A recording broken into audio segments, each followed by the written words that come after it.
ஏண்டா கடவுள் என்னை விட என் பொண்டாட்டி எதுக்குடா அழகா படைச்சாரு? அப்பதான் உணர நீ அவ மேல பாசமா இருப்ப. அப்புறம் ஏன் அவளை அடி முட்டாளா படைச்சாரு? அதனாலதான்டா அவ ஓ மேல பாசமா இருக்கா. பாப்பா உன் தலையில நீயே மண்ணாரி போட்டுக்க. ஓனர காந்தி தாத்தாவுக்கு ஏன் தலையில முடியே இல்ல? உண்மையை பேசுறவங்களுக்கு தலையில முடி இருக்காதுடா. ஓஹோ, அதான் உன் பொண்டாட்டிக்கு தலை பூரா முடியா இருக்கா. ஓனர உன் வாழ்க்கையிலேயே பெரிய ஆசை இதுயா? ஒரே ஒரு ஆசை தான்டா, என் பொண்டாட்டி கண்ணத்துல. என்னையா இவ்வளவு ஓப்பனா பேசுற? சொல்றத கேளுடா. என் பொண்டாட்டி கண்ணத்துல ஒரு கொசு உக்காரணும், அத ஓங்கி ஒரு அடி அடிக்கணும், அவ்வளவுதான். எருமை புண்ணாக்கு திங்க ஆசைப்படலாம், ஊரி திங்க ஆசைப்படலாமா? என்ன உணர ஏதோ யோசனையா இருக்க?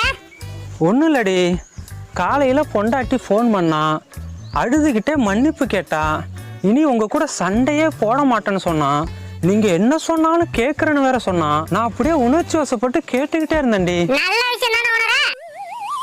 இல்ல, அது யாரு பொண்டாட்டின்னு தான் தெரியல. என்னடா சொல்ற, ராங் காலா? ஆமாண்டா, ஆனா அதை கேட்டதுல இருந்து ரொம்ப ஏதடி தங்கச்சேனே? என் தம்பி வேகமா ஓடி வந்தான், அதனால கிடைச்சது. பரவாயில்லையடி, உன் தம்பி